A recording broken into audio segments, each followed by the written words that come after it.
And thank you for coming. Thank you for your interest in this really wonderful work we practice and teach. In these kind of things, I always wonder where to begin. Where to begin together. So I've organized myself for you, and I thought of 3 territories I'd like to, share and talk a bit about.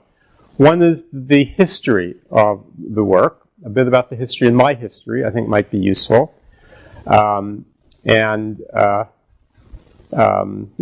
to sort of to create context a bit for where we are together. And then I'd like to talk about the nature of a biodynamic approach to cranial work, which comes from the later years of the work of Dr. Sutherland, who was the original developer of the work.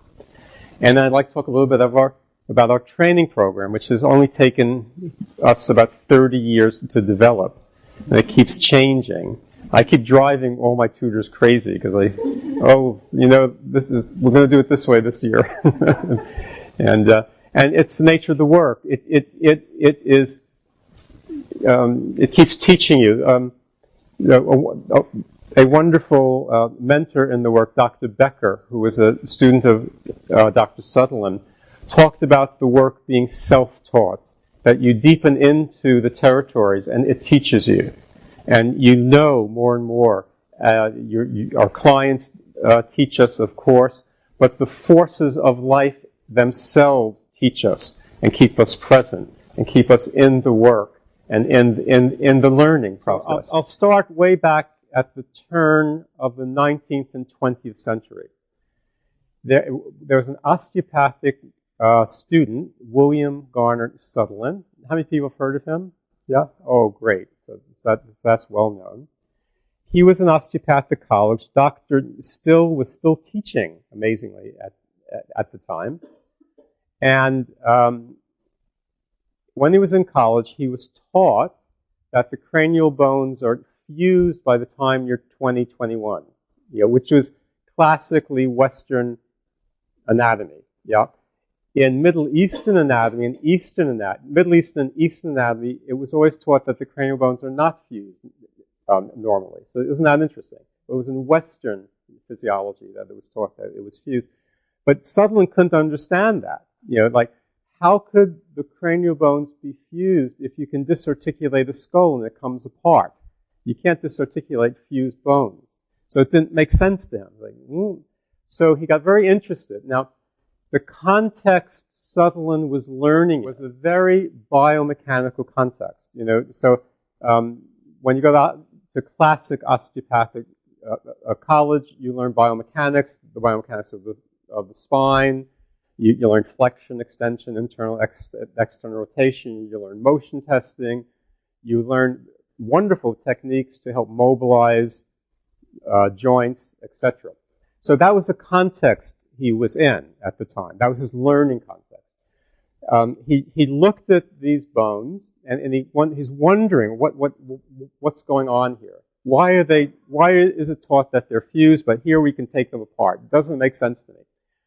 And he was looking at this wonderful bone, a temporal bone. How many people have seen temporal bones? Yeah, they're very beautiful. And the inside of the temporal bone has these wonderful inner bevelings. And he was looking at the temporal bone, and he says that a thought struck me. So he believed he was given a thought, a spiritual thought. And the thought you may have heard of before, it was a very strange thought. It was beveled like the gills of a fish. He was looking at the temporal bone, beveled like the gills of a fish for primary respiration. And that kind of stopped him. Primary respiration. And then he dedicated the rest of his life to understanding the nature of primary respiration. Isn't that extraordinary? He felt that was a God-given thought and his journey in life. And it was his journey in life, actually, to discover that. So then he believed, that, one of the osteopathic principles is if there is motion allowable, if you restrict the motion, there'll be repercussions in the system. So form and function are not separate. Form and function are a unified field of action.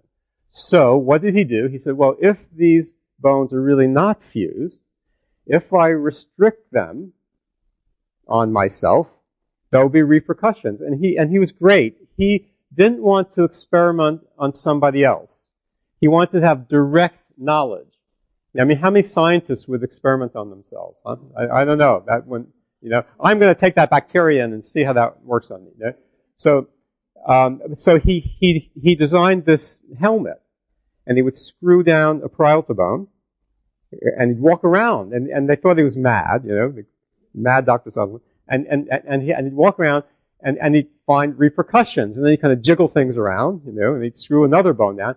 And finally, his wife said, "Can you stop doing this? I think you've proved enough," because he was going mad with it, So that was the start of his journey. And then he, in his listening, in his perceptual processes, he wanted to listen to the nature of the structures there. He started to sense very subtle rhythms, which he was never taught about. And he started to develop an approach and a language for what he was sensing. That was his journey. And he named the subtle motions he was sensing in the structures, in the bones, in relationship to his biomechanics. So he would sense a very subtle inner motility, which really isn't biomechanical, but he would give it biomechanical names, like flexion, extension, internal, external rotation. But in actual fact, what he was sensing was much deeper. It was a deep biodynamic organization that goes back to the embryo we were and somewhat still are in this very moment. The very forces that organized us as embryo are still organizing us now. And they're both bioelectric and deep organizational life forces within our fluids. And that's what we orient to in the work. There's been some interesting research. I'm kind of skipping ahead. I got into the work through the work of Dr. Stone, Randolph Stone. How many of you have heard of him? He was this wonderfully mad guy. He developed polarity therapy, but he was an osteopath. And he studied with Sutherland. And he had his own way of approaching this and his own language, which is really way out there and wonderful.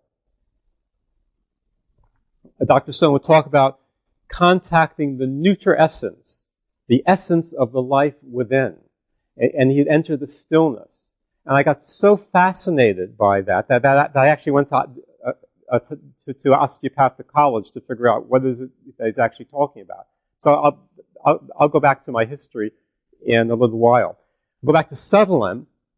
So Sutherland started to work after that. He graduated and very quietly started listening and practicing and developing techniques based on the cranial bones he was sensing. So Dr. Sutherland kept working and developing his approach, and which initially was very, very biomechanical. So he learned to motion test vertebra, to apply techniques. So he started doing the same thing to cranial bones. Initially, it was about the cranial bones.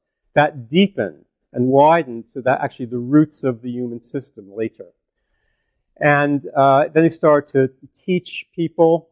People got interested in his work. Later, they started the Sutherland Foundation and did basic courses, and a few osteopaths were interested in his work. Yeah. And then something extraordinary happened in 1945.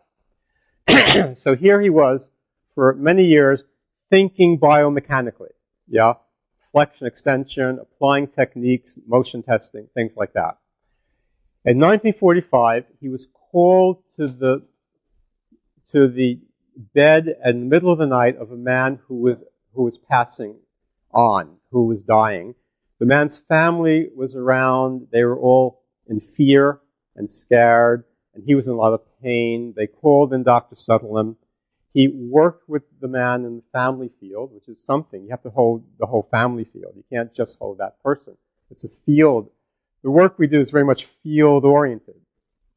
So he settled into the field, and he worked with a particular intention to settle the man's system into stillness, into a deeper connection with deeper forces, if you like.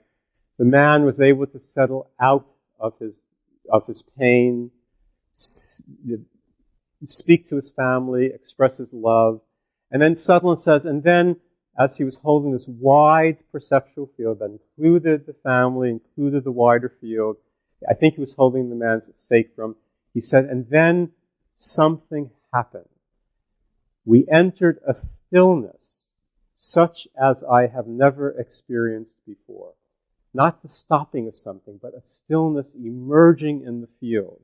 And we entered the stillness and deepened into the stillness. And if you've ever experienced that quality of stillness, where you're not in past, you're not in future, but you're in total present time, almost in the seam between past and future. Anyone ever experienced that? You deepen into the stillness, and you come out of yourself. You come out of your self-forms, your history, your fear, into a much deeper, deeper place, a place of beingness, a more central place within all of us. So he entered that space. The whole family field entered that space. And then he says, and something extraordinary happened. He felt what he called the breath of life moving through him, moving through everyone, casting his heart open. And that's a real experience. And he felt the breath of life as a sacred form moving through the man and lifting him away in peace. And he felt the man passing. Isn't that extraordinary? And then Sutherland dropped into this whole other place in relationship to his work. In the last 10 years of his life, his language changed, his approach to the work changed. He started talking about the unerring potency of the breath of life. Let it do the work. Use no force from without whatsoever. And he meant nothing. He meant entering a state of presence in relationship to what is there and let the forces of life do the work. And so he was in a completely different place in himself. Can you imagine that? And it was a shift from him, from this biomechanical idea of motion testing to a much more primary place of forces at work within the human system. A direct relationship to the forces that organize the human system, that organize our life at a primary level, that are with us from the time of conception, from the time of our embryological formation throughout life. And that's what he started to orient to. And his language changed, and his work changed. And from that period, certain practitioners took the work out, especially a man named Roland Becker, Dr. Becker, who wrote extraordinary work in terms of this territory, and really took the work on into this area. I was very lucky when I went to osteopathic college. Part of our program was very important. We had to apprentice in an osteopathic office as part of the program. So it wasn't just going to college. You had to do an apprenticeship, because the understanding was that it's hands-on learning, direct learning. And that's really true. It's passing the knowledge on from one person to another directly. And one of the people in the office was really into cranial work. He was just trying to understand it. He had worked with Dr. Becker, and that was my initial ground in it. It was quite wonderful. So from Dr. Stone, where we were way out in the stillness, to this idea of orienting to the forces at work, to something Sutherland called the fluid tide within us, to forming a direct relationship to the forces and allowing the forces to do the work, holding an awareness of what he called the inherent health of the system, holding the conditions, the suffering, the forms of history in that person in the context of the health, until it all comes into equilibrium. And the idea of dynamic equilibrium is very important in the biodynamic approach. So that's some of the early history of the work and how it came out. And many people have taken the work out in different ways. John Upledger in the 1970s was the first person to take the work out of osteopathic practice in a particular way. I think the great gift he gave is that he got people's awareness of the work into the field. I was working in England, and I had this great. I was really lucky. I had this space in London's first complementary health center. It was a great place, and there are all different practitioners there: osteopaths, massage therapists, homeopaths, herbalists. It was this great place, and we were all talking to each other as equals. Isn't that wonderful? No one was better or higher than anyone else, and we were sharing cases. It was a great place. I did a huge amount of learning there. It was really great. In 1986, an osteopathic colleague of mine, Claire Dolby, I had already started way back when teaching Dr. Stone's work. And Claire said, Franklyn, why don't you teach cranial work outside in a different way now? Why don't you bring it out into the wider field? And I kind of looked at her and I went, oh, I don't know. And it really was like fools rush in where wise people definitely fear to tread. Because, well, there's all sorts of levels of stuff. There's political stuff around that. There's just trying to decide what in the world are you bringing out and what form should this take.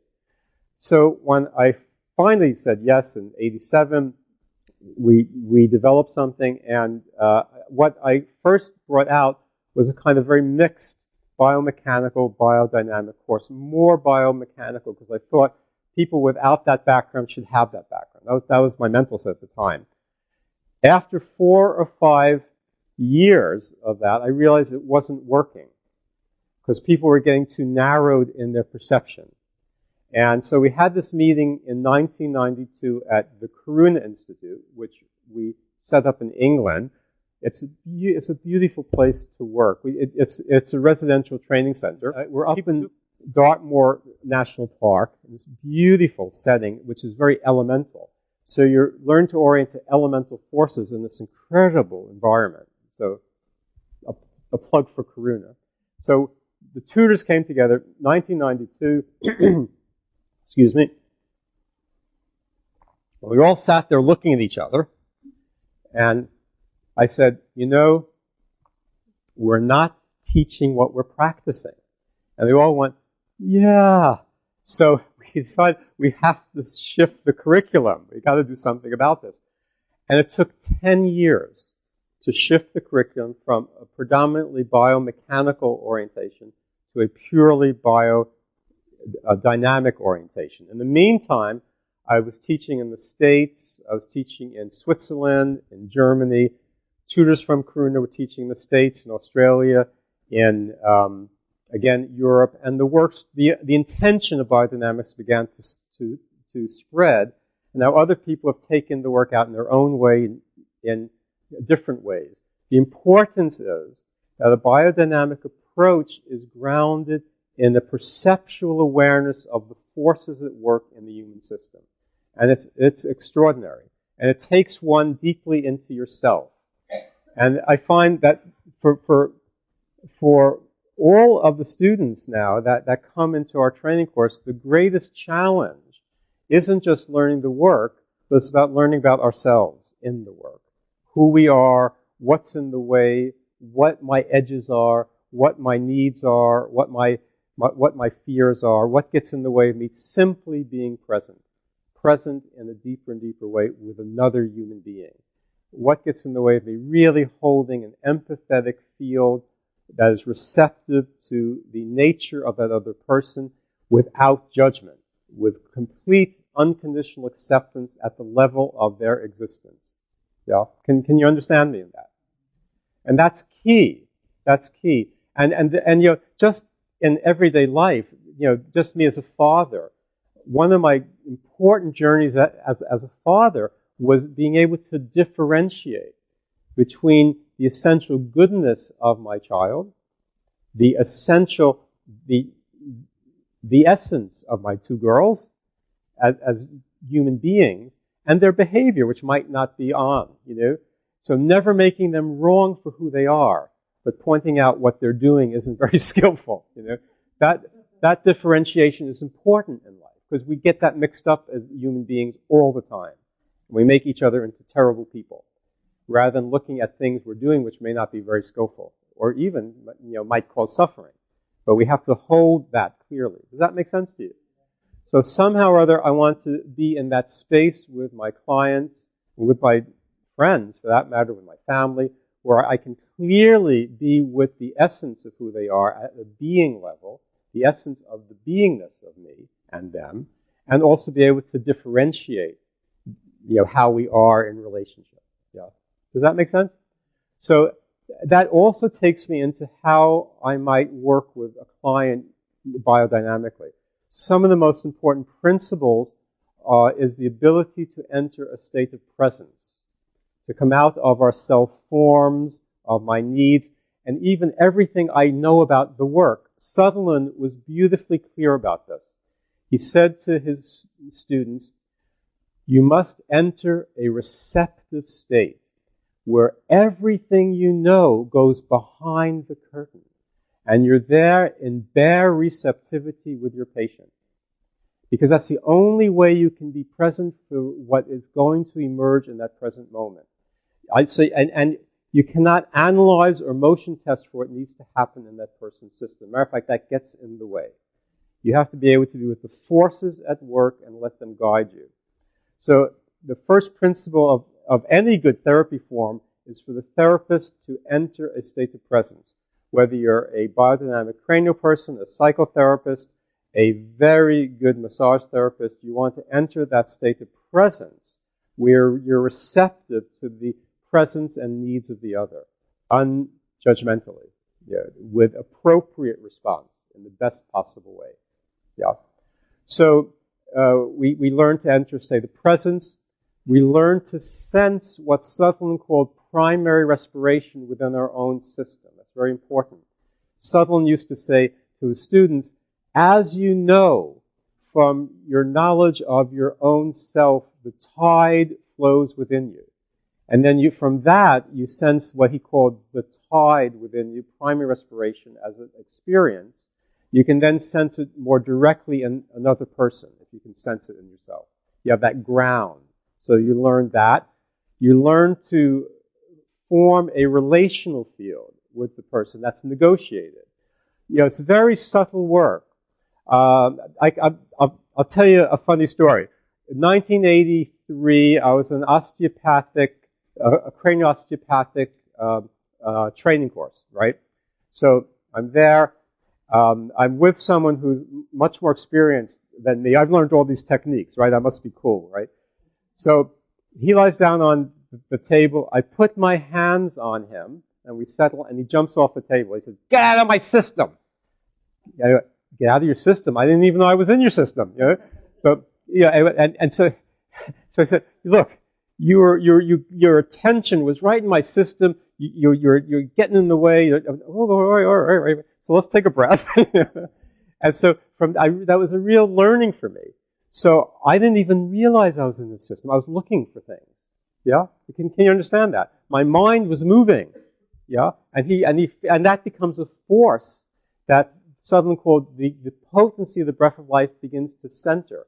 So my actual intention can cause that whole person's system to lock up without even realizing it. So that was a real learning. So I started to learn about fulcrums, about settling in my own midline, settling back, receiving the whole of a person's system, the whole of the tissue field and fluid field at once, and receiving, and not engaging, not invading, but letting things come to me, just as Sutherland suggested we should do. So there's this whole training, which is very much a perceptual training, where you learn to come into relationship in a negotiated way. You learn to generate an empathetic holding field, which is relationally clear, negotiated. And then a large part of the first year of the training certainly is a perceptual training, where we layer the material seminar by seminar to build up your perceptual awareness of the forces at work and the forms that takes in the human system, so you can hold a relationship to what Sutherland called primary respiration and a relationship to the conditioned nature of that person, to the conditions present. And so you can hold both the health and the conditions and allow them all to come into what we call dynamic equilibrium, a state of balance, where potential emerges again, where the forces take over. So there's a whole layering of learning, perceptual learning, and skills. The first 3 seminars, you really don't learn to do anything. We teach very little techniques. It's about relationship and the awareness of the forces and meeting that in appropriate ways. It's not about doing things to a person's system. Sometimes that's helpful, but at the depth of the work, it's about forming a relationship that allows the forces to lead you. I'll give you an example from my early experience. This is about 1984 or so. I was in this health center, and it was great. I was doing what they considered way out stuff, energy work, cranial work. I wasn't even sure what I was doing, but I got results, right? So I got people started referring me all their difficult cases that they didn't want to deal with anymore. So it was for like a year. It was like this, quite intense. And I was seeing about 40 people a week or so, decent practice. And I was referred to me. This man was referred to me who had extreme sciatic pain, and he had it for months and months. And he had seen many, many good practitioners who I knew, And he was finally referred to me. And it was a poor guy. It was like on fire. He'd been like this for months. And he had been medicated. He had seen you imagine what kind of practitioner you could possibly see. He had seen them by that time. So he comes into my office, and I kind of realized, oh God, look at all these people he's seen, And I was quite humbled. Boy, these people weren't helping him. I don't know. How am I going to help? It was the beginning of my career. And even now I'd be humbled. Yeah? Boy, what to do? So, so we settled in. I listened to his system, and I realized that my first intention would be to try and do some first aid work, to create some space, to get some fluids moving, et cetera, et cetera. But I knew some of the people he saw were really good at that. So what am I going to do? So instead, I just listened. And we worked with trying to enter stillness together, to get his system out of the autonomic cycling. He was cycling sympathetic charge. A lot of, his nervous system was shot. It was really sad. Well, it took about 5 or 6 sessions. We actually managed to reach stillness. And we deepened. And his autonomic nervous system started to clear in sections. It would clear, it would be stillness, it would clear, it would be stillness. And we'd settle, and he'd settle into stillness. Like, oh, wow. And for the first time, he felt a bit less pain, and that was great. And then something happened that changed my whole outlook on the work. I settled in, and there's something, in the work, we talk about the physical body, the fluid body, and the tidal body. And we were very much in the fluids, in what Sutherland called the fluid tide. Just started to emerge for the first time. And I start to feel what Sutherland called the potency, or the life forces, Gesundheit, or the life forces within the fluid starting to shift and move. I sensed the shift to the mid-thoracic area. Oh, that's interesting. I would have never thought to go there. And the whole tissue field started to organize around the mid-thoracic area. So I went up there and had a listen, and I noticed things going on. And some things were happening. I didn't have a language then for it.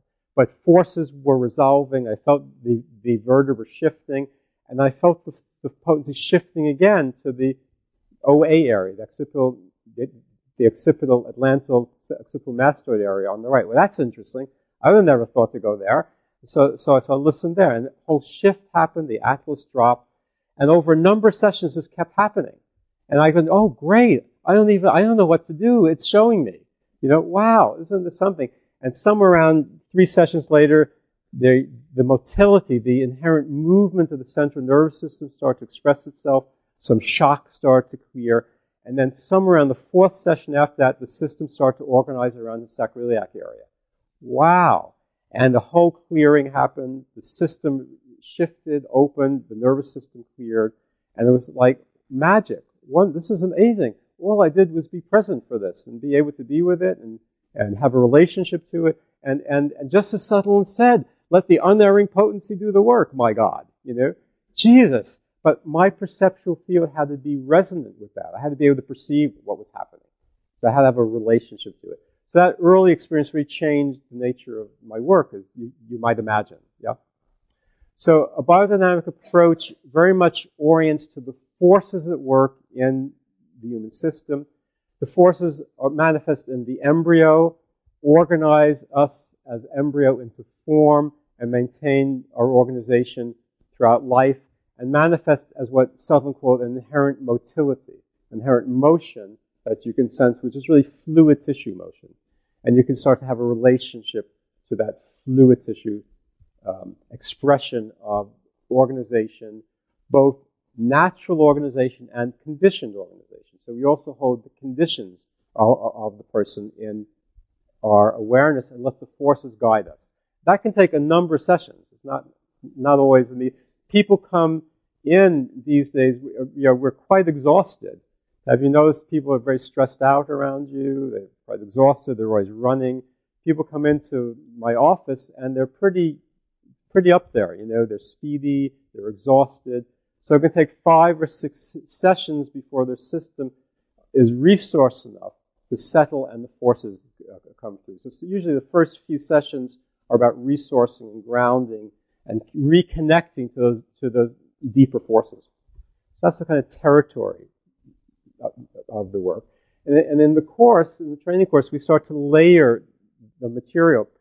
The first seminar is largely about presence, entering a state of presence, and relationship, learning to make a negotiated relationship, negotiated contact, and starting to perceive levels of primary respiration and stillness. And that's the general orientation of the first seminar. Second seminar, we start to look at how the tissues organize and express their inherent motion within that field. And by the third seminar, we start to look at the clinical processes that begin to emerge as the system deepens. So that's the kind of territory. We keep layering the particulars over the seminars.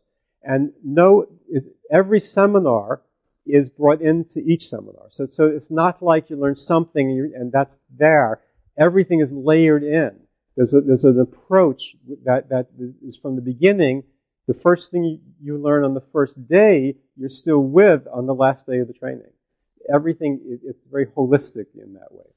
I wrote the original texts in the work in 1995, 96. Craniosacral Biodynamics, Volume 1 and 2. I have a new book out finally. That came out this year. Foundations in Craniosacral Biodynamics, Volume 1 is now out, which apparently I'm told is much better. Yes, practitioners, is that true? That's much better. And I'm working on a new Volume 2 just now with a end of January publishes deadline, which is totally worrying me. I'll get there, I'm sure. Anyway, so who am I? I don't know. It's very, I was sharing with the course.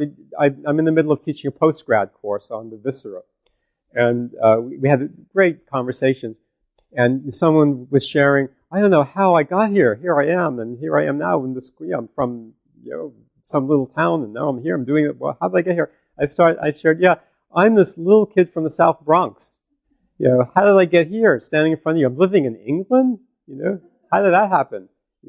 So, and here I am. I feel incredibly fortunate in my life. The other side of my life, I'm a psychotherapist also. In England, I helped develop, and still are helping develop a mindfulness-based psychotherapy form. If you're familiar with mindfulness practice, it's exploded in the National Health Service in England. Mindfulness-based cognitive therapy. We work with it as a psychotherapy form, and I bring that awareness of relationship into cranial work, which is very important. Because you're not just holding a physical body, you're holding a human being and the wholeness of them. with all of their needs and fears and their personality and their family and every layer of their history you're holding. And you have to be able to have, you don't have to do anything with it, but to have to be able to hold that in a way that's heartful, that's receptive, and that can be stable in the holding, that can have a sense of clarity and stability in receiving the whole of a person. Not the fact that a person has a sacroiliac pain is just the tip of the iceberg. That person is a human being with that pain in their life. And you have to hold the whole of that. And that's really, really important, very important for me. And in the training, it is very interpersonal.